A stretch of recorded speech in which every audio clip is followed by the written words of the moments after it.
네, 이 시각 시황입니다. 올해 마지막 거래일 양시장 하락으로 출발했습니다. 거래량 자체가 많지 않은 상황에서 주말 사이 뉴욕 증시 차익 실험 매물까지 출회되면서 하방 압력이 더욱더 커진 모습인데요. 하지만 이 시각 시장 그래도 빨간불을 켜내면서 힘을 내어주고 있는 상황입니다. 지수부터 확인해 보시죠.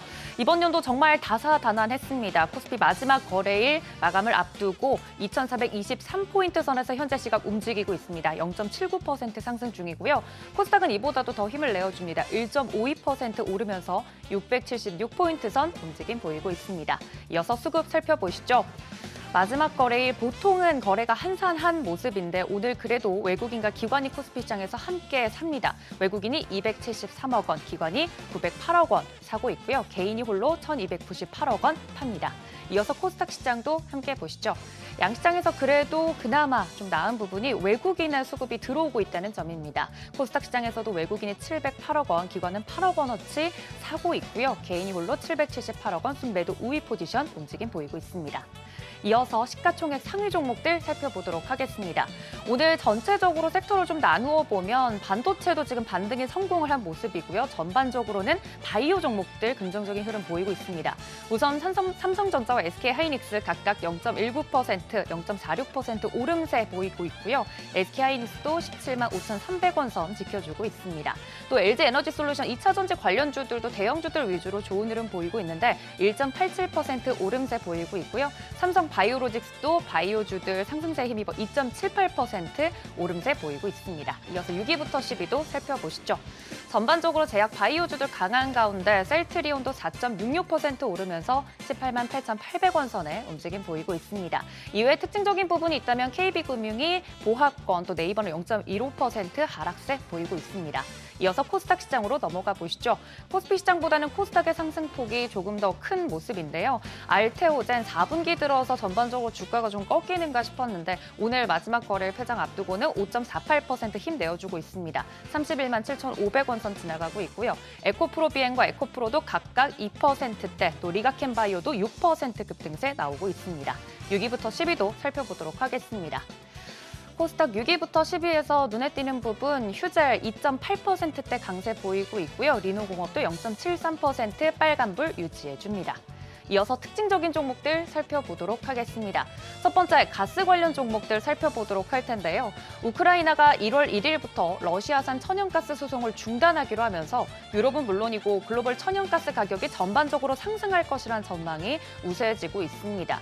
관련돼서 가스 관련된 종목들 오늘 장 초반부터 오름세 보이고 있는데 특히 SK가스 같은 경우 한국서부발전이 정부의 탄소 중립 목표 달성과 에너지 전환 연착륙을 위해 협력한다는 개별 이슈 까지 더해졌습니다. 상승하는 종목들 보면 상승폭으로는 GSE가 5%대 강세 유지하고 있고요. 대성에너지도 2.2%, 앞서 말씀드린 SK가스도 4.7% 강세 유지해주면서 21만 1,500원 선 지나가고 있습니다. 다음 특징적인 섹터 살펴보도록 하겠습니다. 좀 시세의 연속성을 가져가고 있는 테마는 양자암호입니다. 뉴욕 증시에서는 이 양자암호 관련된 종목들, 종목별 차별화 흐름을 보여왔는데요. 23일부터 27일까지 국내 ETF 시장에서 가장 높은 수익률을 기록한 종목이 바로 코세프 미국 양자 컴퓨팅으로 12% 넘게 상승했다고 합니다. 뉴욕 증시에서는 차별화 흐름이 나오고 있지만 국내 증시에서는 양자 컴퓨팅과 관련된 종목들 좋은 흐름 계속 이어가고 있습니다. 여기에 1월 초에는 CES에 대한 기대감까지 더해지고 있다고 하니까요. 이런 기대감까지 더불어서 양자암호 관련된 종목들 오늘도 급등세 시원하고 있습니다. 오늘 대장주로는 QSI 26% 넘는 상승률 보이고 있고요. KCS도 11%대 두 자릿수 강세, 또 아이윈플러스도 7.3% 급등세 보이는 등 관련된 종목들은 오늘 마지막 거래에서도 올해 마지막 거래에서도 긍정적인 흐름 이어가고 있습니다. 다음 특징적인 종목 살펴보도록 하겠습니다. 앞서서 말씀드렸던 것처럼 제약, 바이오 관련된 종목도 오늘 전반적으로 흐름이 좋다 말씀을 드렸는데요. 제약, 바이오 같은 경우는 1월에 JP모건 헬스케어 컨퍼런스에 대한 기대감도 가져가고 있죠. 장 초반부터 바이오테크 그리고 또 여기에 더불어 비만 치료제 관련된 종목들 상승세 나오고 있습니다. 대장주로서 셀루메드 오늘 상한가 진입해서 좀 풀리고 있지 않은 모습인데 셀루메드는 주사제형 피부 이식제 개발 소식에 상한가 안착한 뒤로 계속 지켜주고 있는 모습이고요. 비만 치료제 관련해서는 인벤티즈랩이나 유한양행, 또 D&D 파마텍 등 테마 상승을 이끌고 있는 모습입니다. 신테카바이오도 11%대 급등세, 또 인벤티즈랩도 8% 급등세 유지해주고 있습니다. 관련돼서 또 항공주 살펴보도록 하겠습니다. 주말 사이 제주항공 참사와 관련돼서 관련된 종목들의 흐름 개장 초부터 어떻게 진전이 될지 많은 분들이 궁금하셨을 것 같은데 항공주 안에서는 차별화 흐름이 일어나고 있습니다. 아무래도 제주항공은 급락세 지금 계속해서 이어지고 있는 모습이고요. 더불어서 진에어나 관련된 LCC 관련 종목들 대부분 하락하고 있는 가운데 반대급부로서 부상이 되고 있는 부분이 바로 에어 부산입니다. 15%대 반사이익이 기대가 되면서 주가가 급등하고 있는 모습 확인이 되고 있고요. 항공주와 더불어서 여행주는 전반적으로 이 심리가 위축될 것으로 예상이 되면서 여행주, 소비 관련주들은 이 시각 약세 보이고 있는 점 확인이 가능합니다. 이어서 원달러 환율 체크해 보도록 하겠습니다. 개장은 원달러 환율 1,475원 선에서 개장을 했습니다만 지금은 이보다도 조금은 하락한 1,474.50전의 움직임 보이고 있는데요. 이달 원화 가치 절하폭은 주요국 통화와 비교해도 일본 엔화 다음으로 가장 컸습니다. 외환시장 전문가들은 환율이 단기적으로 1,500원까지 오를 것으로 보고 있는 상황인데 과연 오늘 2024년 마지막 거래일 이 원달러 환율에 따라서 변동성이 확대될 것으로 전망되는 만큼 어떻게 마감이 되는지 끝까지 지켜보시죠. 지금까지 이 시각 시황이었습니다. 네, 계속해서 시장의 다양한 이슈들을 풀어보는 시장 따라잡기로 이어가겠습니다. 오늘은 송재경 디멘전 투자자문 투자부문 대표 나오셨습니다. 안녕하십니까? 안녕하세요. 네, 어제 무안국제공항에서 여객기가 반파가 되는 안타까운 사고가 있었습니다. 조금 전에 도지은 아나운서 통해서 전해 들으셨지만 항공주 지금 제주항공은 10% 가까운 낙폭을 보이고 있지만 장 초반에 비하면은 조금 낙폭이 줄어드는 모습이고 항공주마다는 조금 다른 모습을 보이고 있습니다. 오히려 여행 심리가 위축된 영향으로 여행주들이 좀 큰 폭의 하락세를 나타내고 있습니다.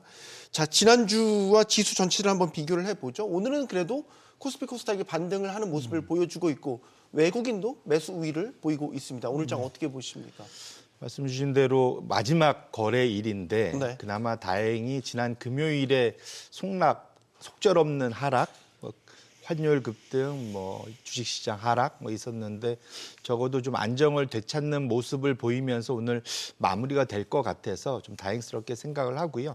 다만 이 방향성 자체가 내년 초 이후로는 좀 지속이 됐으면 하는 개인적인 소망을 가지고 있습니다. 네, 지금 올해 이제 마지막 거래일이기 때문에 전반적인 코스피 코스닥 이 하단선 그래도 코스피는 2,400선을 지켜내는 모습이군요. 이게 1년 전과 비교하면 비슷한 양상 패턴으로 가는 겁니까? 어떠세요? 이게 기본적으로 이럴 때 우리가 이제 그 밸류에이션이라는 걸 많이 쓰잖아요. PBR, 네. 장부가 대비 지금 현재 주가가 어느 정도 되느냐. 이게 이제 0.8배 초반대가 우리나라가 지난 2년 이상 또 길게는 사실은 2008년 금융위기 이후로 강력하게 지지되던 그러한 이제 선이거든요. 네. 그게 현재 지금 주가 지수 그 레벨로는 2,400선이고 그렇게 놓고 본다면 적어도 현재 수준에서는 또 한 번 강한 지지를 보였다는 측면에서 좀 입증이 됐다 봐야 될 것 같고 말씀 주신 대로 사실 12월 한 달에 외국인들이 많이 팔았을 거라고 우려를 했지만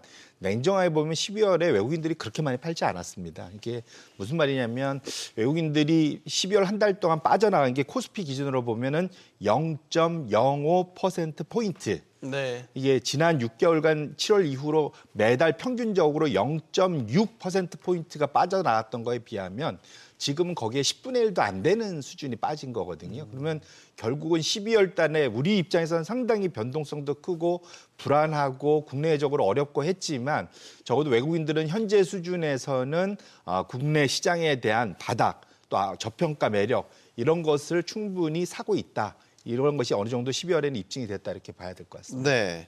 환율이 어쨌든 주요 변수로 지금 부상한 상황인 건 맞죠. 지난주에 원달러 환율이 장중에 1,480원을 훅 뚫고 올라갔으니까 이러면 정말 1,500원이 가시권 안에 들어온 것 아니냐 이런 걱정을 할 수밖에 없는 지금 원달러 환율의 상황인 것 같습니다. 맞습니다. 지난 한 달간 굳이 영향을 받는다면 주식시장이 영향을 마이너스를 많이 받긴 했지만 엄밀히 보면 환율 급등이 훨씬 더 많았습니다.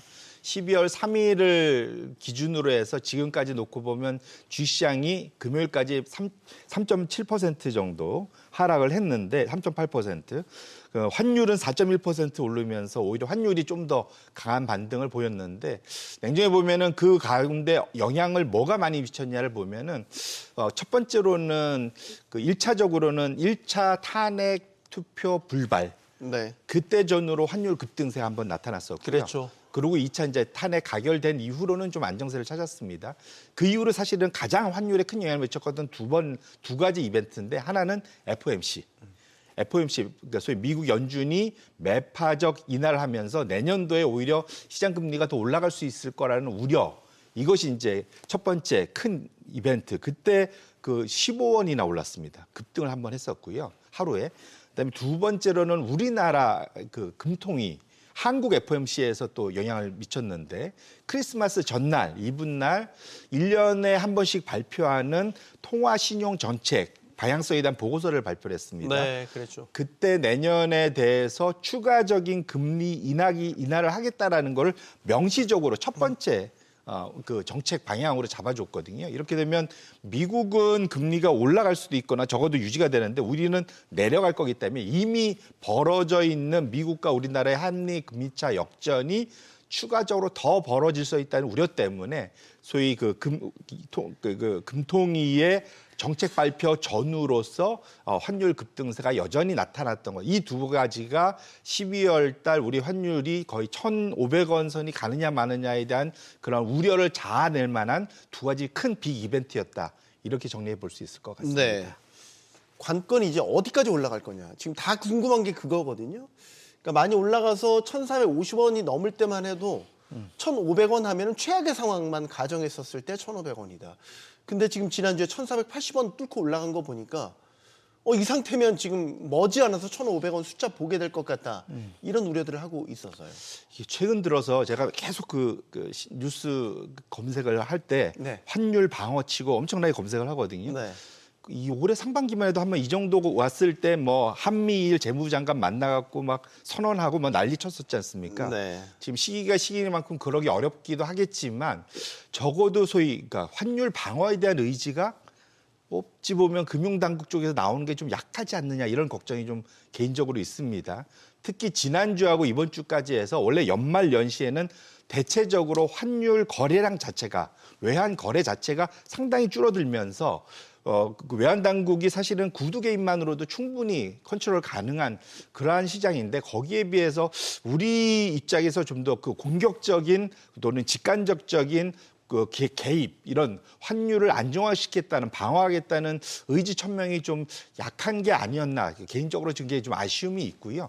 오히려 내년도에 추가로 금리 인하하겠다라고 아예 공식적으로 보고서를 통해서 명시했던 것이 오히려 시장에서 그럼 환율을 그냥 열어놓는 거 아니야 위로 시장에 그러니까 소위 정책 당국이 환율을 좀 희생시키서라도 예.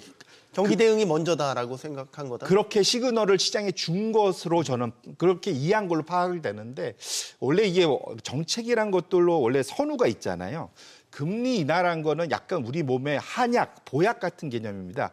쓰면 몸에 분명 좋긴 한데 시간이 오래 걸리고 언제 어떻게 정책이 나타날지 상당히 좀 광범위하잖아요. 반면에 지금 환율 급등 같은 것은 독감 걸린 거하고 비슷합니다. 타미플루라도 먹고 빨리 나야 되거든요. 네. 그런 측면에서는 지금 지난주 이번 주까지 외환당국, 금융당국이 보여줬던 환율 방어 의지에 관한 강한 천명 이런 것이 적었던 거 아쉽고 1월 맞이하면서라도 그런 강력한 개입이 되면서 1차적으로는 좀 환율 방어에 앞장서줬으면 좋겠다는 개인적인 바람을 갖고 있습니다. 그럼 문제는 이거잖아요. 아까 이달 들어서 외국인 매도세가 좀 주춤하고 줄어들고 있다. 그리고 2,400선을 기준으로 했었을 때에 크게 외국인들이 지금은 더 이상은 팔지 않고 있다. 근데 이제 만약에 환율이 정말 1,500원까지 간다고 가정하면 그땐 괜찮겠어요? 외국인 매도세가? 근데 사실은 그럼 더 싸게 산다고 볼 수도 있겠죠. 새로 더 들어온다? 네네네. 그럴 수도 충분히 있을 거라고 저는 개인적으로 왜냐하면 연초 이후에 지금까지 우리나라 시장의 외국인들의 흐름을 보면 첫 번째로는 그 연초 이후에 지금까지 그 외국인들 우리 전체 시장에서 외국인이 차지한 게 한 25조 원 정도를 샀었거든요. 7월까지. 그랬다가 그 이후에 삼성전자를 7월 고점 대비 지금까지 20조 원을 팔았습니다. 그럼 또 반면에 그러니까 전체 시장은 그냥 연초나 지금이랑 똑같아요. 외국인은 산 게 없어요. 네. 하지만 삼성전자를 걷어내고 보면 7월 이후에 지금까지 순매수가 11조가 넘습니다. 결국은 삼성전자 빼고 나면 그러니까 결론적으로는 셀 삼성전자지 셀 코리아는 아니라는 거죠. 그렇게 놓고 본다면 지금 우리나라 대표적으로 그때 많이 들고 있었던 게 우리나라 뭐 자동차주, 금융주, 소위 이제 밸류업스러운 종목들을 지속적으로 지금 잘 들고 가고 있거든요. 네. 거기에 최근 연말에는 네이버까지 포함돼서 그렇게 놓고 보면 여기서 환율이 1,500원, 1,700원 뭐 그렇게 가면 좀 문제겠죠. 그 환율 당국이 그걸 내비둘까요? 그런 건 아니라고 본다면 지금 정도에서는 외국인들 입장에서는 상승 위에 상단보다 지금부터는 오히려 여기서 그 정책만 잘 나와준다면 하방으로 내려갈 수 있는 것에 대한 기회도 충분히 가질 수 있기 때문에 그렇게 놓고 본다면 지금 오히려 외국인들은 적어도 6개월 후 1년 후를 바라보면서 플레이. 주식 투자는 그런 거잖아요. 그렇게 네. 놓고 보면 그렇게 보면 지금 말씀하신 대로 환율이 여기서 단계에 조금 더 올라간다 하더라도 이걸 다 팔고 내려간다. 그 얘기는 1,500원이 아니라 1,700원, 1,800원을 보고 팔아야 되는 거거든요. 네. 그거는 좀 이거는 논의의 대상이 안 되는 레벨이다 저는 그렇게 생각을 합니다. 정말로 만약에 1,700원, 1,800원까지 간다면 그건 정말 국가 부도 사태. 그건 비견될 상상할 수 만큼의 환율 수준이기 때문에 우리가 지금 그런 상황까지 가정할 필요는 없습니다. 그건 아니라고 생각합니다. 아니라고 생각을 하고 네네. 정말로 1,500원을 넘지 말아야 될 마지노선이라고 생각한다면 증시 입장에서 외국인 수급은 지금 현재로서는 그렇게 나쁜 최악의 상황을 가정할 필요는 없을 것 같다. 오히려 싸게 살 신규 자금들이 들어올 여지가 있을 것 같다라고 정리를 좀 해보겠습니다. 자, 오늘 마지막 거래일이어서요. 올해 증시를 좀 평가를 해볼게요. 평가하기 곤혹스러우시겠지만 제 기억에도 다사다난했는데 어떻게 1년을 온 것 같은지도 모르게 정신이 없었습니다. 이걸 그러니까 결국 말씀 주신 대로 늘 다사다난하지만 올해는 네. 정말 다사다난한 것 같습니다. 네. 딱 한으로 표현한다면 한자성어로 표현한다면 용두사미. 네. 예, 연초에 나름 그래도 우리나라가 미국만큼 오르진 못했지만 7월까지는 제법 따라서 올랐었거든요. 네. 그러다가 지금 고점 대비로는 한 17% 하락을 했고 연초 대비로는 한 9% 코스피가 하락을 했는데 외국인들 입장에서 더 심각합니다. 이 환율 상승분까지 더해야 되거든요. 그렇죠. 달러로 바꿔 가야 되니까. 그렇게 보면 우리나라가 23% 빠졌습니다. 코스피가 23%, 코스닥은 그렇게 따지면은 40%가 넘겠죠. 그래서 우리 뒤로 있는 우리가 거의 꼴찌인데 네. 우리 뒤로 있는 나라가 브라질 한 38% 빠졌고요. 그 다음에 멕시코, 러시아 순입니다. 거의 그 수준으로 우리가 지금 다 빠진 경제가 정상이 아니거나 전쟁 중에 있거나 이런 특수한 국가들과 비견될 만큼 안 좋았다. 그러니까 미국하고 사이가 안 좋은 나라들이에요. 그런데 우리는 우리 미국과 사이도 좋은데 왜 그러죠? 한미일 동맹을 그렇게 강조를 한 나라 입장에서 보면 정말 아쉽다. 거꾸로 말하면 그런데 이것이 비정상적으로 과도하게 빠졌다고 감안한다면 예. 여기서 어찌 보면 모든 사람들이 포기하고 다 미장으로 도망갈 때 우린 기회를 한번 찾아봐야 되지 않을까 저 개인적으로 그렇게 생각하고 있습니다. 올해 아까 말씀하신 셀코리아가 아니라 셀 삼성전자였다라고 말씀하셨잖아요. 네. 삼성전자 지금 5만 원대 초반에서 뭐 거의 벗어나질 못하고 있어요. 네. 사실 연초만 해도 8만 전자 간다, 9만 전자 기대도 상당히 컸었는데 완전 정반대의 상황이 만들어졌거든요. 내년은 어떨까요? 솔직히 뚜껑을 열어봐야 될 것 같습니다. 왜냐하면 우리가 삼성전자 때 기대했던 걸로 상반기에 올라갔었고 SK 하이닉스가 훨씬 많이 갔고 네. 삼성전자가 결국 따라잡을 거라 하면서 7월까지 엄청 올랐다가 이것이 안 되네 하다가 연말까지 말씀대로 외국인들이 20조 이상 팔은 거지 않습니까? 그렇게 듣고 본다면 지금 팔 사람들이 거의 팔고 잊혀보지만 이제 물려서 장투하는 외국인들도 꽤 있을 겁니다. 그런 측면에서 놓고 보면 지금 상황에서 내년 상반기에 그러니까 삼성전자가 잘 될지 여부는 솔직히 가봐야 될 텐데 적어도 우리 입장에서는 삼성전자를 떠나서 그래도 우리한테는 SK 하이닉스가 있다. 무슨 말이냐면 반도체 전체로 놓고 보면 네. SK 하이닉스의 시가총액 비중 기준은 많이 올라서 삼성전자의 한 40%는 쫓아가 있습니다. 그렇게 놓고 보면 원래는 대체적으로 올해 같은 짝수해 우리나라 시장이 많이 빠지면 그 다음엔 홀수에 많이 올라가는 경향이 과거 2000년 이후에 늘 패턴이 나타났었거든요. 그래요? 예. 그럼 내년 이제 2025년에는 그러니까요. 예. 올해가 제가 특히 그 패턴에 의하면 고점 대비 17%나 빠졌으니 사실은 우리나라 많이 빠진 해고 그러면 내년에 낙폭 과대보다 더 좋은 재료는 없거든요. 그래서 내년에 상반기에 분명 기대를 해볼 수 있을 거고 그래서 외국인들이 사실은 아까 삼성전자 제약은 안 빠져나가는 이유가 거기에 있다. 제가 이제 그렇게 말씀을 드리는 거고 삼성전자가 매번 홀수에 상승할 때 대표적인 대장주로 끌어올렸었는데 올해는 내년은 좀 자신은 저도 개인적으로 없습니다.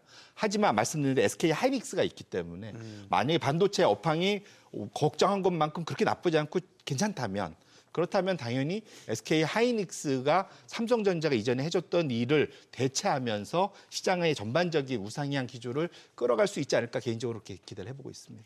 반도체 섹터 우리 증시에서 시가총액이 가장 크기 때문에 당연히 중요하지만 내년을 바라보고 좀 우리 개인 투자자들이 주시할 만한 섹터가 또 뭐가 있을까요? 이게 사실은 지금 내년 섹터에 대해서 뭐가 좋은지에 대해서 불확실성이 너무 많기 때문에 네. 딱 지금 이로 잘라서 말하고 질문 제가 많이 받는데 말하기 어렵습니다. 그래서 비겁하지만 안전한 전략을 제가 미리 말씀드리고 싶어요. 이게 뭐냐면 제가 얼마 지난주에 보고서 보다가 하나증권에서 나왔던 재밌는 보고서를 봤었는데 네. 뭐냐면 1월 달에 그러니까 1월 달에 업종 24개 중에 1월 달에 1등, 2등 하는 업종이 그 상반기에 대체적으로 상위권을 그대로 유지하더라. 그러니까 수익률 기준으로 수익률로 2, 3, 4, 5, 6월 달에도 여전히 시장보다 많이 아웃퍼폼하면서 최상위권으로 가더라. 결론적으로는 지금은 앞이 잘 안 보이잖아요. 냉정하게. 네. 그래서 미리 강력하게 공격적으로 선취 포지션을 가지는 것도 좋지만 지금은 불확실성이 국내도 많고 해외도 많다 보니 일단 1월 달에 1월 20일에 또 트럼프가 취임하면서 또 어떠한 행정명령을 얼마나 내릴지도 알 수도 없습니다. 네. 그렇기 때문에 그 이후 한 일주일 정도 그러면 1월 달 전체 수익 성과가 나올 겁니다. 그러면 그때 성과 1등, 2등 업종을 보시고 업종 ETF를 사셔도 좋고 그 업종의 대장주인 종목들을 좀 더 공격적으로 사셔도 좋고 이거는 우리나라뿐만 아니라 미국도 똑같은 현상이 있거든요. 그래서 적어도 지금 오히려 너무 욕심부리지 마시고 네. 1월 달을 좀 지켜보고 소위 나서는 매 최선방으로 1, 2등으로 나오는 업종을 따라가시는 것이 좀 더 안전하고 확실한 전략이지 않을까 저 개인적으로 그렇게 생각하고 있습니다. 알겠습니다. 시장 따라잡기 여기서 마무리하겠습니다. 송재경 디멘전 투자자문 투자부문 대표와 함께했습니다. 고맙습니다. 그렇습니다.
비상계엄 사태로 윤석열 대통령에 대한 탄핵안이 가결된 데 이어서 이번에는 한덕수 대통령 권한대행에 대한 탄핵소추안도 국회에서 가결됐습니다.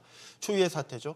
정치적 불안이 확대되면서 환율은 들썩이고 자본 이탈이 늘어나면서 금융시장에 불안정한 흐름이 보이고 있습니다.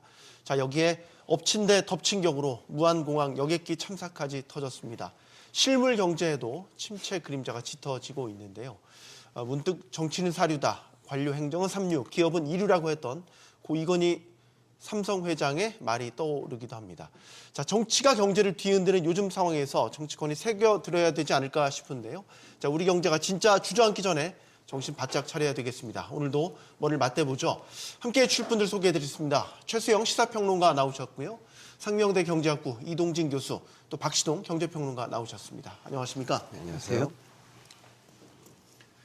용감한 토크쇼 직설은 SBS 비즈 뉴스 앱과 유튜브에서 실시간으로 시청이 가능합니다.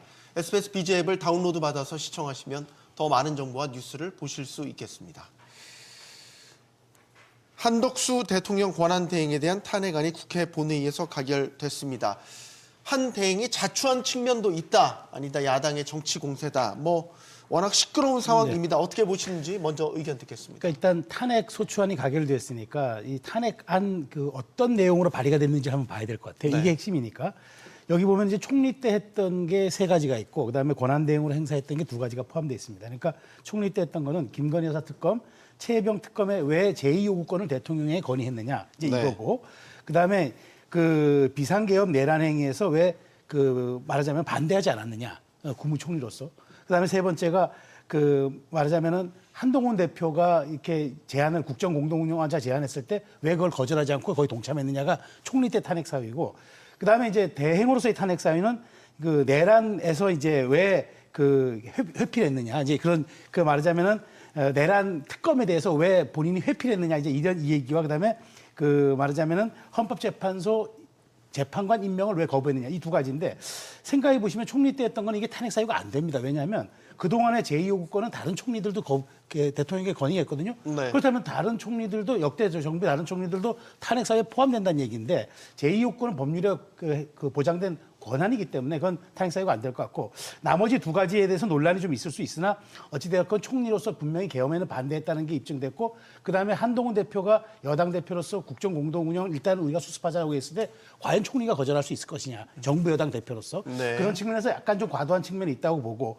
그래서 이제 나머지 권한대행의 2가지는 이거는 지금 쟁점적 요소가 있어요. 내란죄냐 아니냐도 아직은 헌재가 판단하지도 않았고 수사 중인 네. 사안이기 때문에 그런 측면에서 놓고 보면 총리에 대한 말하자면은 이 탄핵 소추는 좀 과도했다라고 보는 게 맞는 것 같아요. 다만 또 여기서 하나 중요한 지점은 대통령 탄핵 소추에 가결표를 던졌던 국민의힘이 총리 탄핵에는 무표를 던졌거든요. 네. 그렇다면은 국민의힘 의원들조차 이 부분은 좀 과도했다. 대통령에 대해서는 탄핵을 인정하면서도 총리 탄핵은 좀 부당했다고 보는 게 그게 이제 기류라고 본다면 민주당이 조금 서둔 감, 속도전, 그다음에 거칠게 좀 몰아붙여서 전국 주도권을 쥐고자 하는 그런 좀 목적이 있는 탄핵 소추안이 아니냐. 어쨌든 권한쟁의 심판에 이제 표결 정족수가 같기 때문에 어쨌든 이 부분에 대해서는 헌재가 좀 빨리 판단을 내려줄 것으로 기대합니다. 그러니까 200석이냐 151석이냐 표결 중요하죠. 정족수를 놓고도 아직 결론이 나지 않은 상태이기 때문에 지금 불안하잖아요. 그렇죠. 이 가결된 거 이 자체도 말이죠. 그렇죠. 그러니까 지금 그래서 민주당이 총리 때 3개와 권한대행 때 2개를 끼워 넣어가지고 151석도 가능하고 200석도 가능한 2가지를 절충을 한 것 같아요. 그래서 이게 빨리 나와야지 최상목 지금 권한대행의 대행 체제인데 최상목 권한대행이 지금 행정적인 어떤 절차를 적법성을 가지려면은 이 부분이 선결돼야 되는 점이 또 있거든요. 그런 측면에서 헌법재판소가 저는 이 행정 가처분 신청에 대해서도 아마 연초에 좀 판단해 주지 않을까 그런 생각을 했습니다. 이제 그 초점이 최상목 권한대행으로 옮겨간 게 어쨌든 지금 민주당을 비롯한 야당에서 요구하는 것 헌법재판관 임명해라. 그렇죠. 이른바 쌍특검 공포해라. 이 2가지 부분이 쟁점인데 어떤 결론을 내릴지는 아직 알 수는 없어요. 알 수는 없죠. 근데 이게 또 만약에 아마 여당에서는 지금 임명을 하지 말 것을 지금 권할 것으로 보이고 특검법도 마찬가지고요. 또 부딪히잖아요. 네, 그렇죠. 그럼 또 탄핵할 거냐라는 거죠. 그 이제 줄탄핵이 되는데 과연 그러면 대행의 대행은 또 몇 표로 가야 되느냐? 이제 이게 헌법재판소가 가이드라인 즉 기준점을 주지 않으면은 앞으로 누가 탄핵이 되건 누가 또 여기에 대해서 대행이 되더라도 여기에 대한 적법성 논란, 이른바 규범력 논란은 계속될 수밖에 없기 때문에 이 점은 아마 헌재도 좀 인식하고 있는 것 같아요. 그래서 다른 어떤 심리보다도 이 말하자면은 권한쟁의 이게 151표냐 200표냐 이 부분은 빨리 좀 결론을 내려줄 것으로 지금 정치권도 기대하고 있는 눈치입니다. 네, 박시동 평론가님. 정치 문제를 평론가님께 말씀해 주셨는데 제가 동의가 안 되는 부분이 좀 있어가지고 네. 말씀드리면 일단은 한 총리 같은 경우에는 총리 시절의 사유와 그다음에 대행 시절에 대통령 권한 대행 시절의 사유를 묶어서 말씀 주셨고 평론가님께서는 다소간의 논쟁이 있을 수 있다는 말씀 주셨는데 저는 거기에는 동의를 하지 않고요. 예를 들어서 계엄에 동조했다라는 부분은 이론이 없는 것 같고 그다음에 한동훈 당시 여당 대표와 질서 있는 국정 운영을 하겠다는 것도 사유에 들어갔는데 이것도 사실은 헌법에 권한이 없는 내용입니다. 여당 대표와 권한을 나눠서 국정을 운영하겠다는 게 말이 되는 얘기입니까? 자, 그다음에 지금 일단은 그 헌법재판관을 임명하지 않는 부분도 사실은 국회가 임명을 요청한 국회 몫의 헌법재판관에 대해서는 그냥 도장만 찍어주면 되는 거예요. 형식적인 요건만 필요한 것이지 판단의 여지가 들어있지 않다는 게 대법원 또 헌법재판소 또 다수의 헌법학자들의 이론 없는 얘기인 것 같습니다. 그럼에도 불구하고 임명권을 행사하지 않음으로써 부작위에 의한 자신에게 주어진 헌법상의 의무를 해태한 것이다라는 사유에 대해서는 저는 동의를 하고요. 그리고 일단 평론가님께서 말씀 주신 것 중에서 내란에 관해서 아직 사법 판단이 안 내려졌다는 말씀 주셨는데요. 전 국민이 다 본 사항이고요. 이것은 사법부의 판단을 물론 나중에 법적인 부분에 있어서는 나오겠습니다만 이 부분에 대해서 아직도 우리가 무슨 논란의 소지가 있는 것처럼 말씀 나누는 것은 동의가 좀 어렵습니다. 다만 저는 이 모든 부분에 있어서 어쨌거나 경제적으로든 국민 생활의 안정이든 등등등 해서 빨리 수습돼야 된다는 차원에서 여든 야든 할 거 없이 누구든지 간에 중지를 모아서 이 정치적 불확실성을 빨리 해소해야 되는데 총력을 다해야 된다. 요 부분에 대해서는 좀 다시 네. 모든 그 이해관계자들도 조금씩 양보할 부분이 있다. 요 정도까지는 말씀드리고 싶은 생각이 있습니다. 예. 한덕수 총리가 별도의 이제 그 기자회견을 열어서 헌법재판관과 관련해서 이제 여야 합의안을 가져오라는 이야기 이게 이제 어떻게 보면 단초가 됐죠. 근데 이제 최상목 권한대행에 이제 관심이 갈 수밖에 없는 건 똑같은 논리든 아니든 어쨌든 헌법재판관 임명을 하지 않으면 민주당은 또 지금 탄핵을 할 기세예요. 이른바 N차 탄핵. 이걸 그럼 언제까지 계속 반복할 거냐. 무한 반복할 수는 없는 거. 현실적인 문제도 있는 거잖아요. 그럼 그게 이제 누구 잘못이냐라는 걸 굳이 따져본다면요. 헌법재판관 9명은 당초 대통령이 임명하는 사람 3명, 사법부가 임명하는 3명이고요. 나머지 3명은 그냥 국회가 추천하면 끝나는 겁니다. 대통령이 여기에서 어떤 식으로든 판단이 들어갈 여지가 없어요, 원래. 근데 국회가 어떠한 이유 과정을 거치더라도 국회의 단일한 의결로서 재판관 3명을 추천하면 대통령을 임명을 해야 돼요. 근데 대통령 권한대행이 갑자기 여야 합의를 해오라라는 식으로 마치 자기가 어떤 식의 요건을 달 수 있는 것처럼 현재 행동을 하고 있거든요. 이거 자체가 문제입니다. 그래서 사실은 직접적으로 한 총리도 탄핵이 된 거거든요.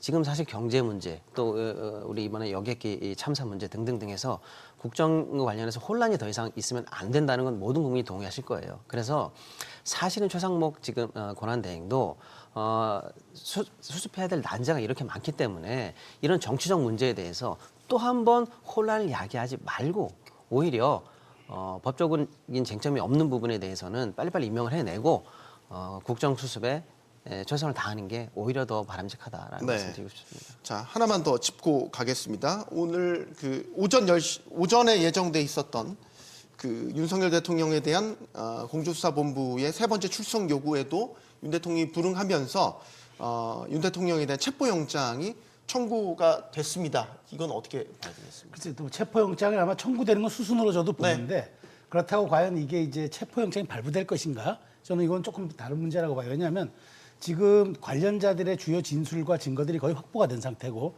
대통령은 이제 그 공소장에 보면은 이제 말하면 수사 지금 안에 보면은 내란의 최고 우두머리, 즉 정점에 있는 사람이라고 적혀 있기 때문에 나중에 사실관계 확인만 하면 되거든요. 그리고 지금 체포영장을 또 집행할 때 현직 대통령이라는 지금 신분이 유지되고 있기 때문에 경호처와의 물리적 충돌도 예상할 수가 있고 이런 측면들이 있어서 아마 체포영장은 지금 공조본 입장에서는 3번까지 안 오니까 당연히 청구가 되는 것은 어떤 사법적 절차의 하나로 봐야 되는데 그렇다고 법원이 영장을 발부해 줄 것인가 이 부분은 좀 따로 봐야 될 것 같고요. 어쨌든 지금 대통령이 저렇게 수사에 아주 좀 비협조적으로 나오는 부분들은 저는 여론에서도 굉장히 좀 비난의 여지들이 있기 때문에 아무리 대통령 변호인단이 여기에 대해서 탄핵 심리가 우선이고 수사는 나중이라고 얘기하더라도 수사가 지금 한 트랙으로 거의 지금 관련자들이 기소가 될 단계까지 왔는데 이걸 확인을 안 할 수는 없는 사안이기 때문에 대통령도 이 부분 아무리 탄핵 심리가 중요하다고 보더라도 이 부분에 대한 협조는 일정 부분 좀 있어야 할 것으로 보여집니다. 네.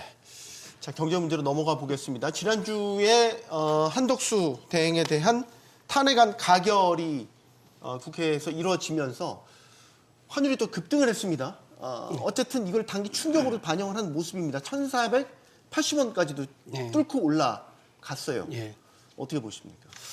그러니까 어떻게 보면 이제 그 탄핵이라는 일개 사건으로 보는 몇 원 오른 거로 지금은 이제 보는 게 중요하지 않고 네. 그러니까 그간의 흐름을 한번 봐야 될 것 같아요. 그러니까 네. 계엄으로 촉발돼서 우리가 이제 정치적 불확실성이 굉장히 이제 확대된 상황입니다.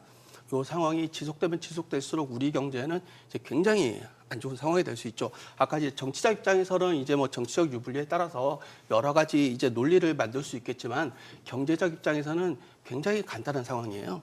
이 불확실성을 한시라도 빨리 제거하는 것이 환율도 안정이 되고 경제도 다시 활력을 찾고 하는데 제일 중요한 요인입니다. 네. 그러니까 그 말은 이제 우리가 헌재가 빨리 이 탄핵과 관련한 결정을 이루어질 수 있도록 하는 게 이제 우리 경제에 있어서는 제일 중요한 것인데 아까 뭐 여러 가지 말씀들을 하셨지만 제일 아쉬운 거는 뭐냐면은 헌법재판관을 임명하지 않은 거예요.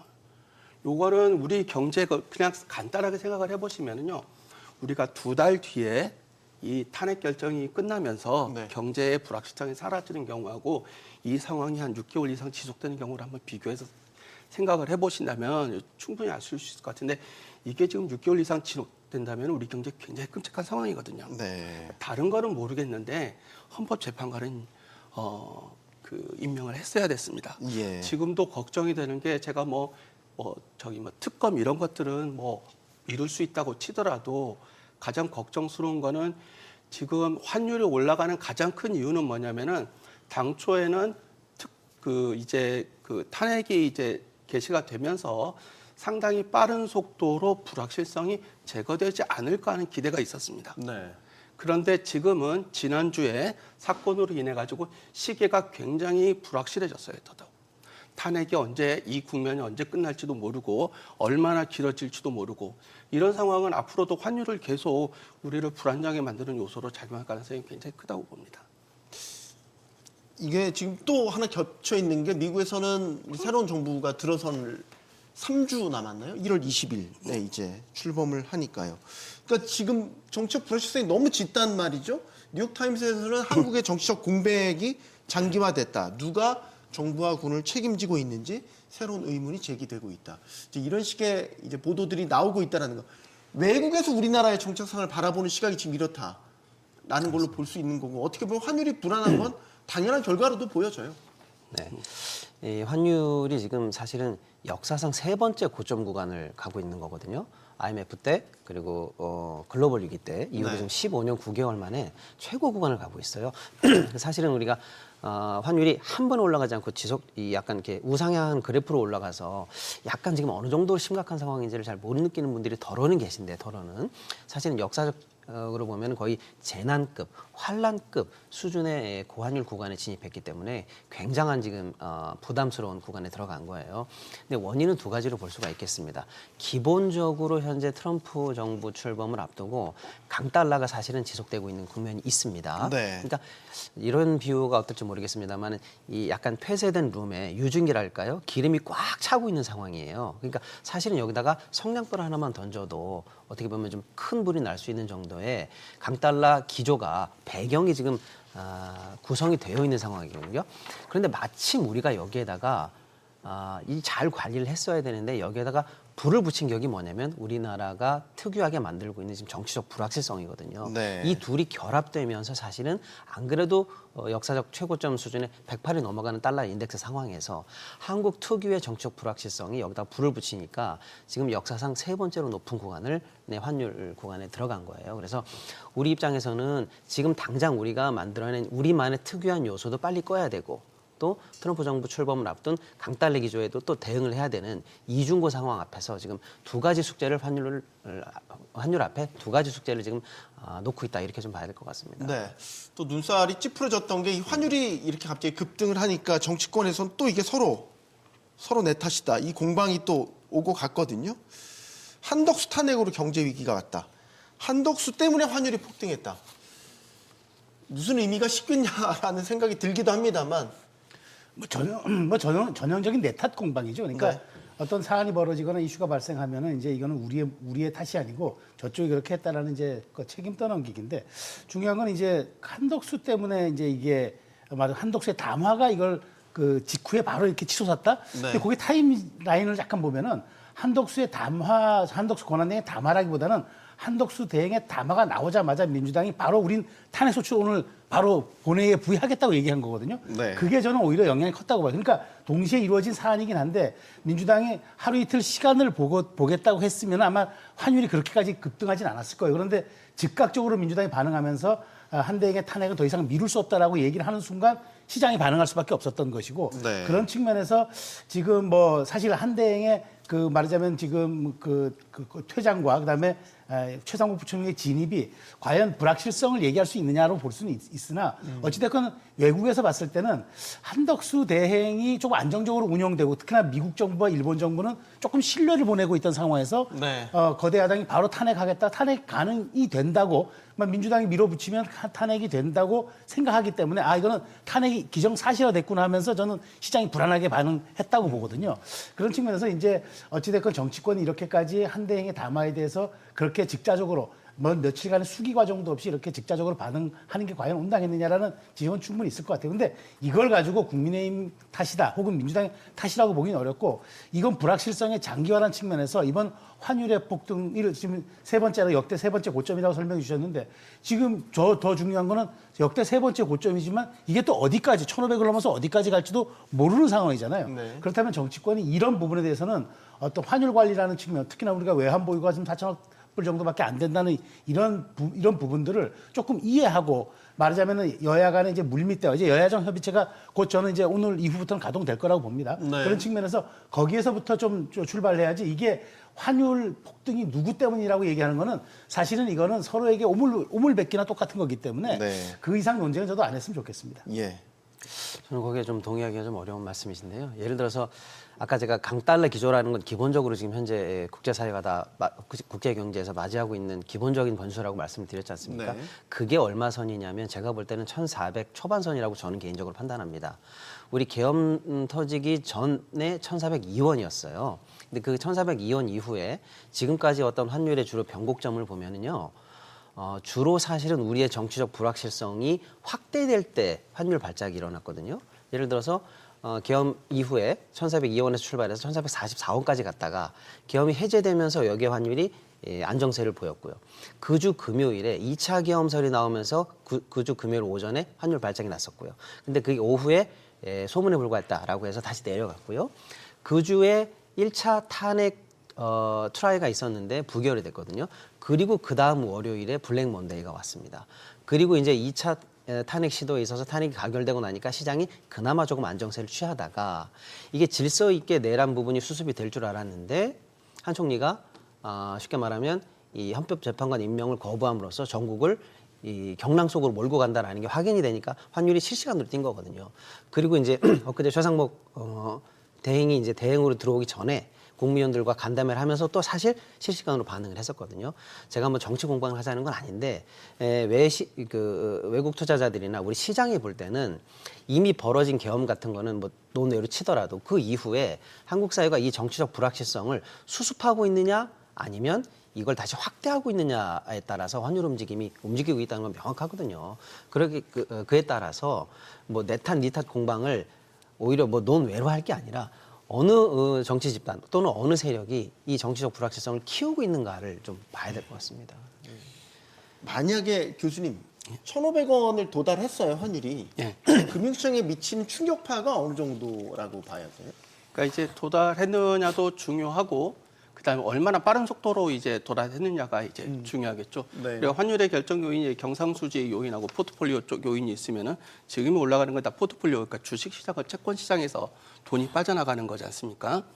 그러니까 12월 달에는 뭐 지금 주식 사정에서 지난주 기준 한 3조 원, 뭐 채권 한 2.2조 원 정도 나왔으니까 그 정도는 이제 그 과거의 흐름, 올해의 흐름 수준이라고 볼 수 있는데 네. 요걸로 한 1,400, 뭐 4, 50원 정도가 됐다고 치면 앞으로 50원 동안을 이제 우리가 포트폴리오 쪽에서 자금이 빠져나가면서 올라간다.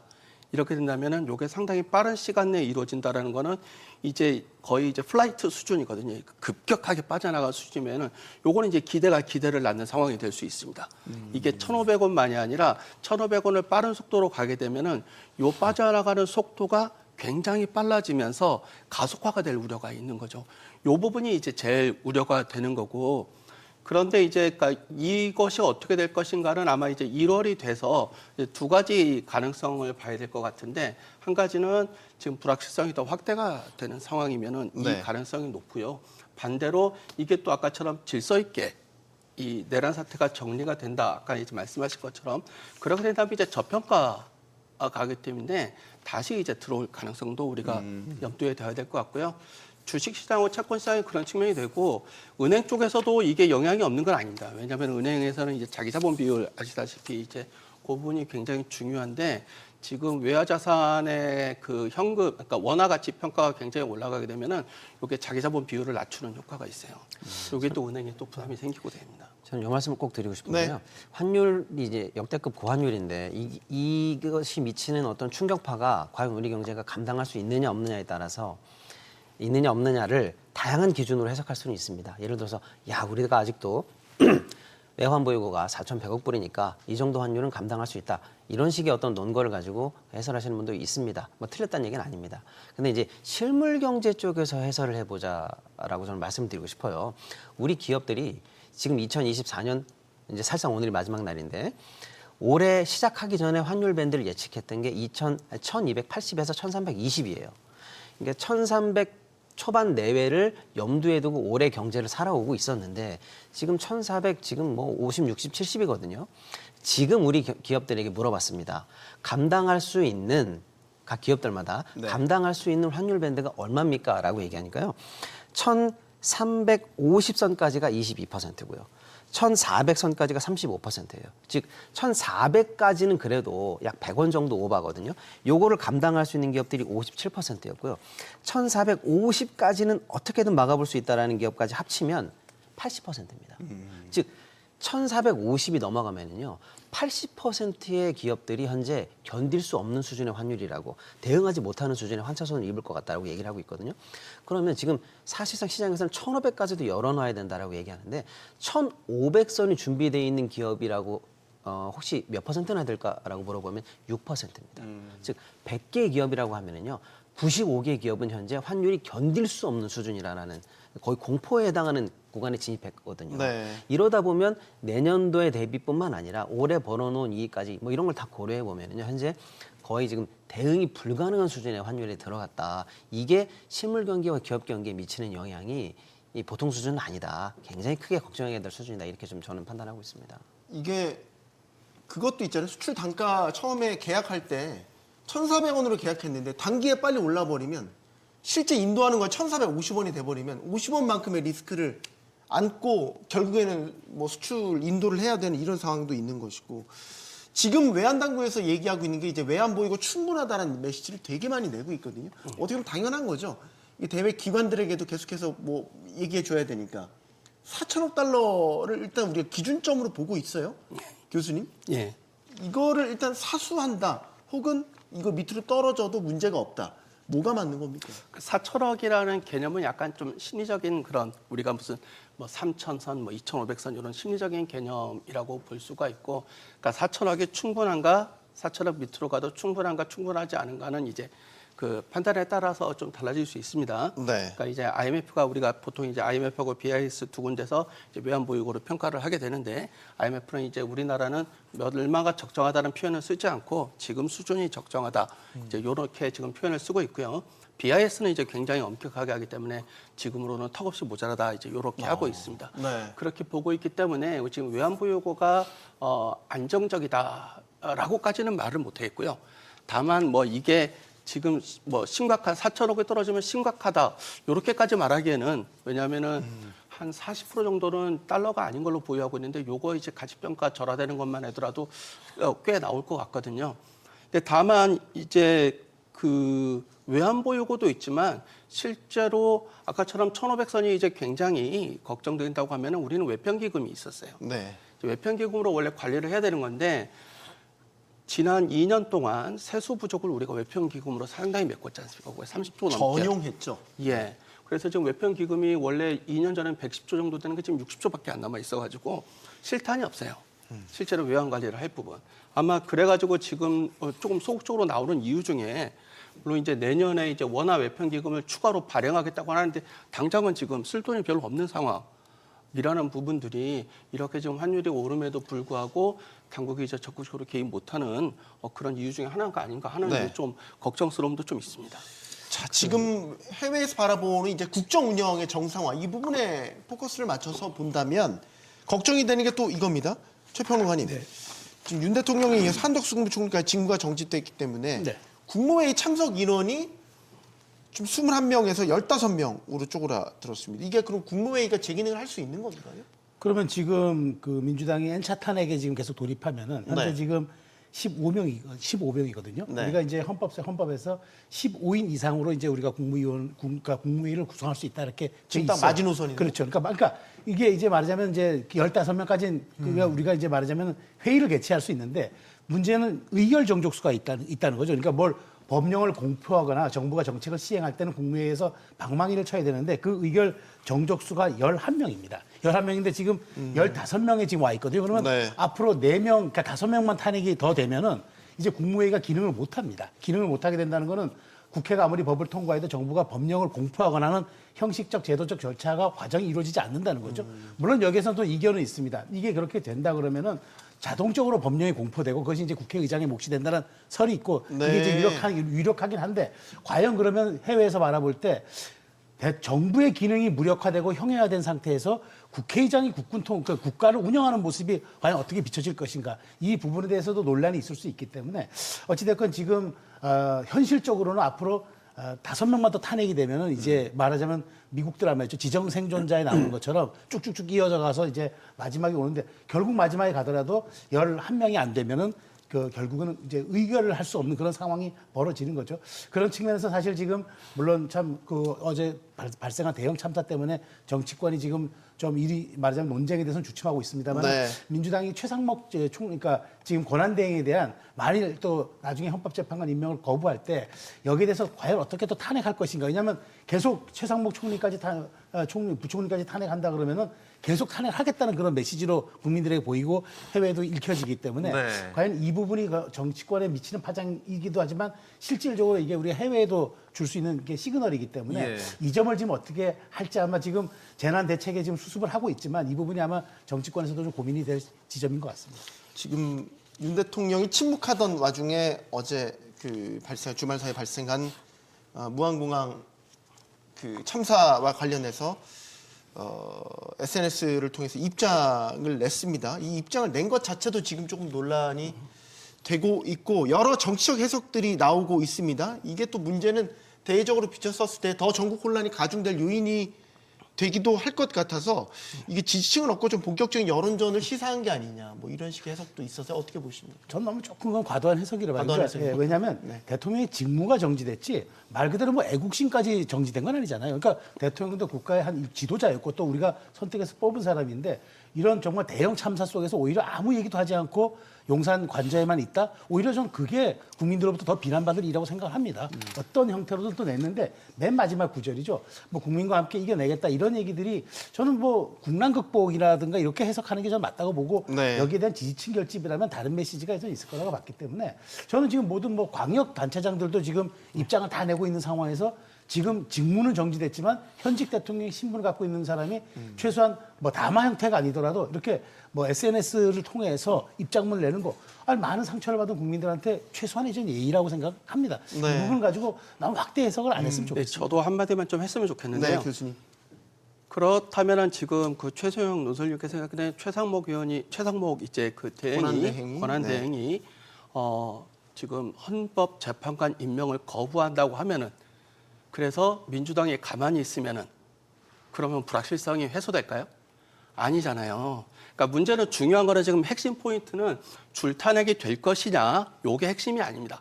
핵심은 헌법재판관이 임명이 되면서 지금의 이 탄핵 국면이 빨리 해소될 것이냐 아니냐가 핵심입니다. 그러니까 이게 포인트를 줄타력이냐 아니냐로 가면 안 되는 상황이에요. 경제 측면에서 본다면.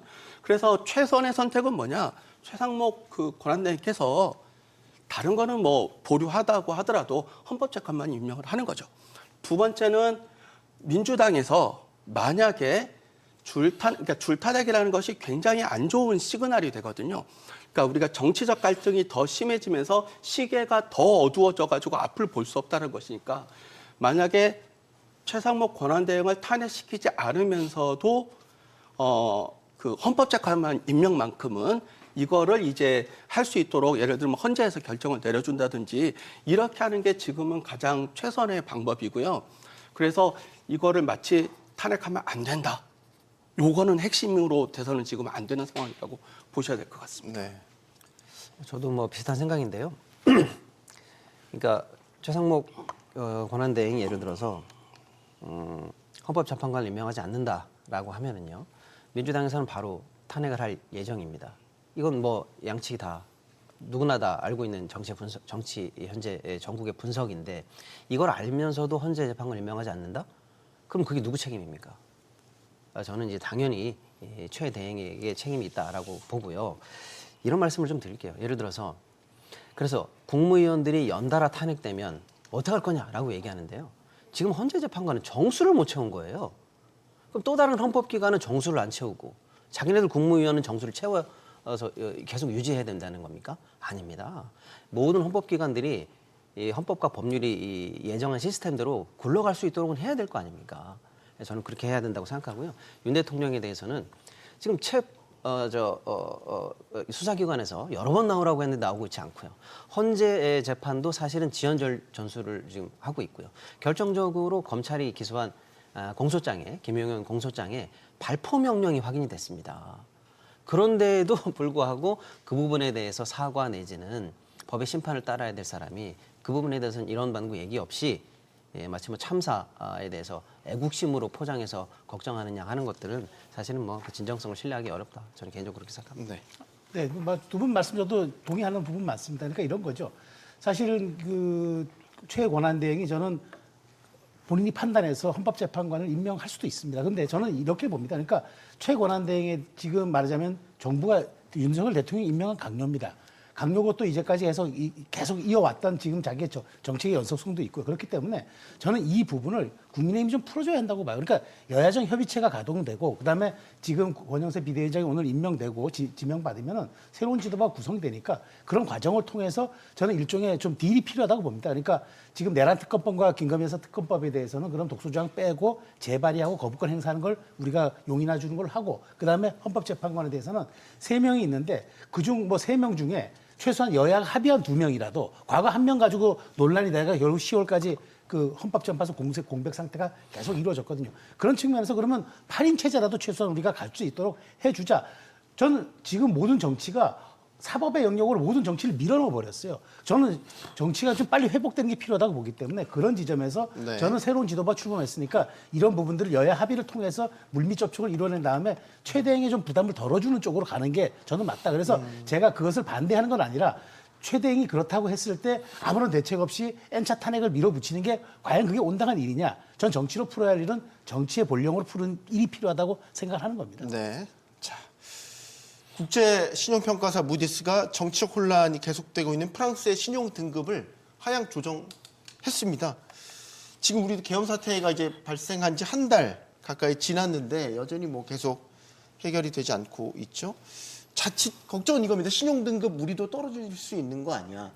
최근까지 이 국제 신용평가사들이 이야기한 거는 신용 등급에 문제가 없을 거다라고 이야기를 하고 있는데 장기화될 경우에는 또 걱정을 해야 되는 거 아닌가라는 거죠. 맞습니다. 제가 아마 그 지난주인가 여기에 나왔을 때도 비슷한 얘기를 했었던 것 같은데 네. 그러니까 1월부터는 이제 정기평가가 이제 시작되는 시즌이거든요. 네. 그때까지는 방향성이 이제 그러니까 이게 체계적으로 이게 지금의 이제 불확실성이 정리가 된다는 시그널이 나오면 이제 큰 문제가 없을 거라고 보이는데 지금 상황은 더 불확실해진 상황이기 때문에 이제는 이제 임시로 이제 바로 들어가는 게 아니라 정기 평가할 때는 이제는 반영이 될 수밖에 없는 상황인 것 같아요. 그러니까 지금이라도 요게 네. 그 가지 않으려면은 아무튼 신속히 정리가 되는 게 지금으로서는 최선이고 그렇게 안 된다. 만약에 아까 말씀드린 것처럼 6개월 이상 벌어진다. 그러면은 그건 너무나 당연하게 제 생각에는 신용등급은 떨어질 수밖에 없는 상황인 거고. 상상하기 싫지만 만약에 신용등급이 강등되거나 혹은 전망이 부정적으로 바뀌거나 한다면 이게 어떤 충격이 있는 거죠? 이게 가장 큰 사실은 이게 경제적인 파고가 예상되는 분야라고 저는 개인적으로 생각합니다. 네. 물론 환율도 심각했지만요. 왜냐면요. 이제 이틀 있으면 2025년인데 2025년에 우리가 지금 국채를 사상 최대로 발행할 예정에 있습니다. 네. 국채 201조가 발행될 예정이고요. 외평채가 사실은 국채에 편입은 안 됩니다만 그냥 거의 국채 아닙니까? 네. 외평채가 30조 발행될 예정이에요. 합치면 231조의 국채가 내년에 발행될 예정이고요. 다음에 국채 바로 위에 등급이 뭐냐면 공사채입니다. 뭐 한전채라든지 은행채라든지 요게 내년에 100조가 발행될 예정입니다. 그리고 상반기에만 회사채가 50조가 롤오버이 돼야 돼요. 만기가 돌아옵니다. 다시 전환을 해 만기 연장을 하는 전환을 그렇습니다. 해야 된다는 거죠. 즉 국채가 쉽게 말하면 한국의 신용등급이라든지 대외 신인도에 따라서 금리가 결정이 되거든요.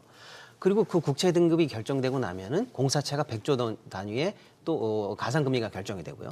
그 이후에 우리 기업들이 50조 이상의 또 회사채 금리가 추가적으로 가산이 돼서 결정이 돼요. 즉 내년에 이 자금 시장에서 어마어마한 돈들이 사실은 우리 이 대외 신인도에 따라서 결정이 되는데 그 첫 단초가 사실은 우리의 신용등급, 우리의 대외 신인도거든요. 요게 자칫 흔들려 버리면 우리 국민들이 내야 되는 어마어마한 세금으로 우리 국가의 이자가 늘어나는 거고요. 나아가서 공사채 이자가 늘어나는 거고요. 네. 기업들은 어마어마한 조달 비용을 천만억적으로 물어야 되는 상황이거든요.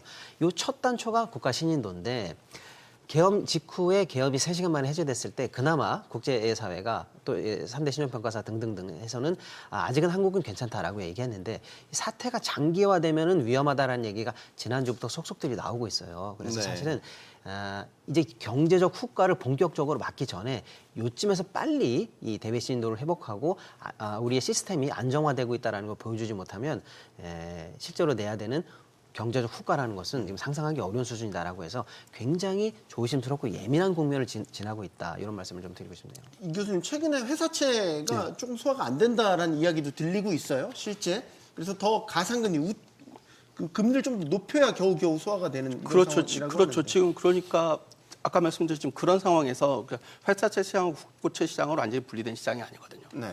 근데 이제 내년에 이제 국고채 공급 규모가 사상 최대의 규모가 되는 상황인데 지금 안 풀린다는 말은 이제 수요가 모자라는 초과 공급 상황이라는 말이잖아요. 네. 그러니까 초과 공급이 내년에 훨씬 더 심화될 그냥 아무런 사건이 없어도 초과 공급이 굉장히 커집니다. 요거 제가 보기에는 지금 아까 230조 요거 시장에서 소화하기 굉장히 힘든 규모거든요. 네. 이미 지금 상황에서도 제 생각에는 시장에서 소화가 안 될 것 같은 솔직히 개인적인 걱정이 있는데 그런 상황에서 만약에 신용등급까지 올라간다 그러면은 이거는 그거는 다른 사람들은 잘 걱정 안 하는 부분들이 많은 것 같은데 저는 이제 그거 정부 발표를 한 다음부터 요 230조 어떻게 소화하지? 네. 요게 상당히 지금 채권 시장에서 걱정이 많이 되고 있어요. 네. 지금 외교도 문제입니다. 미국에서는 새로운 정부가 이제 출범을 앞두고 있는 가운데 누가 미국과 미국을 예로 들면 외교 공백 파트너가 누구냐라는 거죠. 그러니까 그 한덕수 권한대행에 대해서 미국 정부가 신뢰를 보였었는데 지금 탄핵이 됐고 최상목 권한대행과도 입장은 나왔습니다. 일할 준비가 돼 있다. 근데 이제 이런 것들이 계속 반복이 되다 보면 제대로 된 실효성 있는 논의가 오고 가겠냐라는 거죠. 그렇죠. 미국 국무부 얘기야 이제 외교적 레토릭으로 봐야죠. 새로운 네. 이제 권한대행이 왔으니까 우린 존중하고 함께 일할 자세 돼 있다. 그거는 어디까지나 외교적 수사로 저기 보는 게 맞을 것 같고요. 실질적으로 그러면 앞으로 최상목 지금 권한대행이 어떻게 해야 되느냐. 사실 최상목 권한대행은 외교안보 국방에 대한 식견이 거의 없다고 보는 게 맞아요. 경제 전문가고 경제부총리잖아요. 네. 그런데 지금 외교 국방 장관들 전부 지금 공석 상태가 있고 외교는 아니지만 국방장관과 지금 행안부 장관이 이제 내치의 그 구심점인 행안부 장관도 지금 공석인 상태고 게다가 지금 이렇게 말하자면 지금 미중유에 대참사가 또 발생을 하니까 중앙대책본부장까지 지금 겸임하는 1인 사역까지 지금 하고 있는 상황이잖아요. 네. 이런 상황에서 물론 이제 최상목 부총리의 그 권한대행에 제가 경륜과 그다음에 지금 헤쳐나갈 수 있는 능력을 믿지만 과연 국제사회가 바라보는 것이 우리와 같은 비슷한 시각일까? 결국에는 이렇게 외교적 수사로 얘기를 하지만 실질적으로 경제 전문가로 분류될 수 있는 그런 테크노크레이트인데 과연 여기에 대해서 그나마 지금 이렇게 국가적 안정 상황을 이끌어갈 수 있는 그런 적임자인가, 이게 한시적인가 한시적이 아닌가, 이런 것까지 다 지금 감안할 것 같아요. 특히나 이제 트럼프 정부가 출범하지 않습니까? 그러면 네. 한국의 카운터파트로 어떻게 해야 하는지에 대한 미국 말하자면 지금 새로운 그 내각들의 어떤 고심이 있을 텐데, 과연 최상목 부총리 권한 대행을 우리 대한민국의 카운터파트로 생각할 것인가, 이런 측면이 있어서 저는 이런 부분에 대해서 지금 가장 먼저 나와야 될 이유가, 저는 그래서 좀 오늘 여야정 협의체가 이제 내일이라도 새 연초라도 가동이 되면은 네. 최소한 그 국방장관 행안부 장관 국방장관 정도 이런 부분에 대해서는 여야가 합의해서 국회의장이 주관해서 합의해서 일단 청문 절차 진행시켜서 최상목 대행 임명하도록 하자 정도를 해주면은 저는 그것이 좀 안정적인 체제로 해외에 보여줄 수도 있는 그런 측면이 있는 것 같은데, 저는 중요한 건 정치의 복원이 지금 빨리 이루어져야 되는데, 여기에 앞서서 해야 될 게 헌법재판소가 빨리 권한쟁의를 해줌으로써 네. 탄핵이 됐을 때 기준선을 어느 게 빨리 줘야지 최상목 부총리가 행정 집행을 하더라도 정당성을 가질 수가 있단 말이죠. 그런 측면에서 지금 헌법재판소는 한 트랙으로 좀 빠르게 권한쟁의를 좀 내려주는 것과, 그다음에 여의도에서는 일단 여야정 협의체를 조속히 가동해가지고 최상목 대행 체제에 일단 힘을 실어주는 쪽으로 좀 가는 두 가지 트랙으로 조금 정치권이 좀 논의가 돼야 될 것 같습니다. 이야기가 나왔습니다. 여야정 협의체 출범이 지금 가능하겠습니까? 민주당이 사실상 어려운 거 아니냐라는 입장도 내놨었는데. 아니 그런데 이제 지난번에 그게 그러니까 공전이 됐던 이유 중에 하나가 네. 그럼 가장 최상위 레벨을 대표로 할 것이냐 원내대표로 할 것이냐였거든요. 근데 당시에는 권성동 원내대표가 당대표까지 겸임하고 있는 그런 구조였지만, 지금은 네. 오늘 오후면 이제 권영세 비대위원장이 네, 취임을 비대위원장이, 받습니다. 네, 그러면 됐죠. 권영세 체제입니다. 그렇기 때문에 저는 권영세와 이재명 대표 레벨의 대표회담을 가동시키고 실무회담 정도를 원내대표급으로 좀 한다 그러면은 국회의장이 이걸 3자를 주도해가지고 하고 여기에 최상목 대행까지 참여시킨다면은 저는 새로운 체제가 구성됐기 때문에 민주당도 거부할 수 있는 뭐 그런 사안이 아닌 것 같고, 국민의힘도 대표급 회담을 통해서 정부 여당다운 책임감 있는 모습을 보여줄 때 비로소 이 리스크도 좀 해소되는 것 아니겠습니까? 그런 측면에서 저는 당장 내일이라도 이 부분은 가동돼야 된다. 이거는 당위의 문제라고 좀 말씀드리고 싶습니다. 네. 여야정 협의체에 대해서 시급하게 가동될 필요가 있다. 네. 박신호 평론가님. 뭐 그거는 뭐 저도 동의를 하는데요. 이제 그 외교 관련해서 살짝 좀 포함해서 네. 말씀드리고 싶은 게 있는데, 지금 트럼프 임기 시작에 지금 골든 타임이 째깍째깍 오늘도 가고 있어요. 근데 사실은 지금 우리는 뭐 장관급이라든지 정부의 공식 채널이 아직 트럼프 인수위 내지는 그쪽 정부와 제대로 된 라인으로 협상을 하고 있다는 얘기가 안 나오고 있고요. 물밑에서야 실무단에서 여러 가지를 얘기하고 있겠습니다만은, 지금 쉽게 말씀드리면 단적으로 이런 겁니다. 트럼프 취임식 때 누가 가야 됩니까? 우리 외교사절의 대표로서 말이죠. 예전 같은 경우에는 대통령이 갈 수도 있고, 아니면 뭐 총리급이 가야 되는데, 지금 뭐 대통령과 총리와 부총리를 겸임하고 있는 상황에서 본인의 지금 정치적 미래도 지금 어떻게 될지 모르는 상황이라면, 정작 트럼프 취임식에 우리 정부를 대표해서, 우리 국가를 대표해서 누가 가야 되는지도 현재 미정인 상황에서 이 트럼프 정부의 외교 경제를 대비한 지금 현재의 우리 정부의 대응이라는 게 있을 수는 있겠냐라고 하니까 참 답답한데, 그럼 반면에 다른 사례를 하나 예를 들어본다면, 일본 같은 경우에는 지금 뭐 정부 단의 대책이야뭐 당연히 하고 있는 거고요. 우리 뭐 경제 프로니까 말씀드리겠습니다만은 손정희 씨, 손마세오 씨 같은 분들은 예를 들어서 지금 어마어마한 규모의 투자를 대미 투자를 결정을 했죠. 예, 대미 투자 즉석에서 또 2배로 올리는 그렇죠. 이벤트까지도 있었죠. 그러면서 트럼프와의 어쨌거나 같이 조인하는 모습을 보여줬고, 심지어 토요타 같은 경우에도 지금 리셉션이라든지 취임식 이후에 이 행사에 참여하기 위해서 기부금을 내면서 그 자리 하나를 지금 계속 맡아가고 있는 중이거든요. 그러니까 민의 지금 현재 트럼프 2기 출범을 앞둔 여러 가지 경제 위기들이 현재 세계 각국은 전쟁처럼 하고 있는데, 우리가 현재 지금 이런 부분에 대해서 관도 제기를 못 찾고 있다는 부분에 대해서 굉장히 아쉽고, 어쩌면 골든타임이 가고 있다는 측면에서 보통 문제는 아닌 것 같다, 이런 말씀에 대해서 경각심을 좀 가져야 된다는 말씀 드리겠습니다. 지금 이시바 시게루 일본 총리 같은 경우는 트럼프가 취임하기 전에 회동할 수도 있다, 이런 전망도 나오고 있습니다. 자, 내년 어떻게 대처해야 될까? 지금 경기 침체에 대한 우려가 점차 커지고 있습니다. 이대로 가면 내년 1분기 0%대 성장률 다시 한번 보게 될 거다. 혹은 더 비관적으로 보면 마이너스 성장률까지도 비관적으로 볼 수도 있다. 그래서 지금 당 정이 상반기에 예산을 좀 집중 집행하려고 해요. 대표적인 이제 국토부 SOC 예산인데 효과가 있을 거라고 보십니까? 그 그러니까 재정 지출은 지금 상황에서 경기가 이렇게 안 좋은 상황에서는 재정 지출은 뭘 쓰든 효과가 있습니다.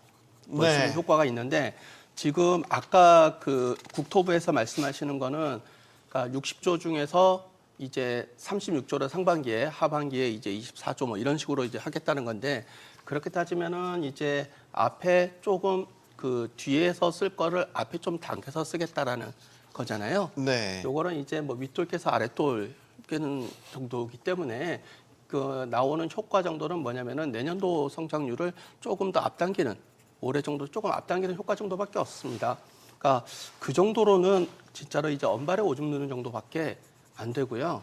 실제로는 지금은 추경이 들어가야 되는 상황이죠. 근데 아마 오늘 아까 보니까 이제 그 경제정책 방향이 이제 오늘 발표되기로 했다가 연기됐다라고 기사 네. 쓰고 있던 것 같던데 맞습니다. 지금 그 경제정책 방향 부분이 이제 굉장히 중요한데요.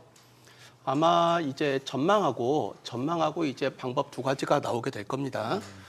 지금 그 기재부 장관님이 이제 말씀하시는 거 보면 이제 추경은 없다라고 얘기를 하는 거 보니까 기본적인 기조에는 변화가 없다라고 얘기가 나올 것 같아요. 그거는 뭐냐면은 내수, 그러니까 소비하고 투자가 내년에 점차 회복세로 접어든다라는 판단을 하고 그 상황에서 아마 전망이 들어가고 그렇기 때문에 추경은 필요 없고 단지 이제 그 재정 지출을 좀 더 조기 집행하는 방식으로 해결할 수 있다라고 생각을 하고 이런 식으로 나올 것 같은 느낌이 드는데요. 네. 요거는 상당히 그 판단 착오일 수가 있습니다.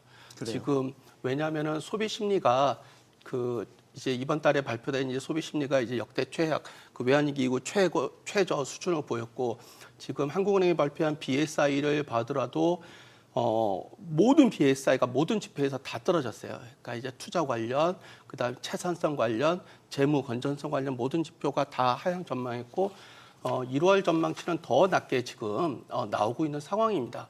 이게 그렇게 낙관적으로 내년에 알아서 내수가 회복될 거다 하반기에 요거에 근거해서 정책 판단을 내릴 시기는 지금은 아니라고 보여요. 아마 경제적 방향이 나와봐야 알겠지만 만약에 경제정책 방향에 내년도 전망이 내수가 개선될, 그러니까 11월 한국은행 전망대처럼 네. 내수 부분이 개선될 조짐이 보인다. 만약에 그렇게 전망을 했으면은 아마 성장률 전망치가 뭐 1.9에서 조금 떨어지는 뭐 1.7, 1.8 정도로 이렇게 판단을 하고 그러면은 이 정도는 우리가 조기 집행 정도로 충분히 해결할 수 있다. 이렇게 나올 것 같은데 만약에 그렇게 나온다면 이거는 굉장히 판단 착오일 가능성이 굉장히 높습니다. 네. 뭐 민주당 이재명 대표를 비롯해서 추경에 대한 요구들이 계속해서 나오고 있거든요. 사실 여야정 협의체에서도 이 추경에 대한 논의를 놓고도 이야기할 수 있는 부분인 거죠. 일단은 최상목 대행은 네, 추경에 대해서는 부정적인 입장이 계속 유지되고 있는 이런 상황입니다. 박시동 평론가님, 이게 내년 전망이 지금 한국은행 전망치 1.9%거든요. 지금 다음 달에 이제 금통위가 예정이 돼 있고 금리를 또 내려서 여기에 대응을 할 건지 한국은행은 추가 기준금리 인하에 대한 강력한 의지를 또 내비쳤습니다. 그렇습니다. 지금 25일 성탄절임에도 불구하고 한국은행이 내년도 통화정책 신용 방향에 대한 보고서를 발표함으로써 내년도에 한국은행이 경기를 어떻게 전망하고 있고 그에 따라서 어떻게 대응할 것인가에 대한 로드맵이 나왔는데요. 짧게 정리하면은 우리 경제가 굉장히 어려워질 거고 경기 하방에 관한 압박을 너무 많이 받을 것 같다. 그래서 당초 시장이 예상한 금리 이 경로보다도 더 빠르게 금리를 내릴 수밖에 없다라는 선언을 했거든요. 시장에서는 2회 정도 해서 0.25씩 해서 합쳐서 0.5를 원래 내린다고는 경로를 예상했습니다. 그럼에도 불구하고 한국은행이 이 발표를 세게 한 이유는 연간에 걸쳐서 2배라고 했던 건 사실은 시장은 분기에 한 번씩 이렇게 전망을 했는데 네. 그것보다도 더 빠르게 인하 시점을 당긴다라고 시장 현재 해석하고 있어요. 그래서 조심스럽게 지금 봐서는 급하면 1월 내지는 뭐 신속하게 분기별 한 번이 아니라 어쩌면 연달아서까지도 네. 금리 인하가 될 수밖에 없지 않느냐라는 조기 인하론이 점점 힘을 얻고 있는 상황입니다. 왜냐하면 이 배경은 이대로 가다가는 경제에 심지어는 역성장까지도 우려되는 상황이기 때문에 한국은행 입장에서는 경기 침체를 막아야 된다라는 게 환율을 일정 부분 포기하더라도 이거를 더 중요하게 본다라는 시그널을 시장에 준 거라고 봐야 되겠습니다. 네. 그런 측면에서 한 말씀만 더 드리면 아까 우리 교수님께서 말씀 주신 것처럼 근데 이제 정부의 유일한 대책은 지금 두 개거든요. 하나는 내년 예산의 75%를 상반기에 조기 집행하겠다. 그다음에 또 하나는 SOC 예산 59조 중에 36조를 빨리 투입하겠다는 게 정부의 대책인데 저는 이 대책은 효과가 있을 거라고는 봅니다. 당연히요. 네. 그런데 문제는 올해 우리가 테스트를 해봤거든요. 2024년 올해도 상반기 1분기에 조기 집행을 75% 똑같이 했습니다. 그러니까 1분기 성장률이 1.3이 나왔어요. 근데 문제는 그 이후에 이미 마른 돈이 되고 나서 정부가 돈이 마르니까 바로 0.1대로 추락하고 3분기에는 마이너스 성장을 보였거든요. 그러니까 일단 급한 대로 조기 집행도 하고 SOC도 늘려가지만 하반기나 중반기 정도에 어쩔 수 없이 추경을 해내지 않으면 또다시 그 후과로 마이너스 성장을 이제 맞이할 거기 때문에 상반기에 급한 대로 조기 집행을 하더라도 반드시 추경이 있어야 된다.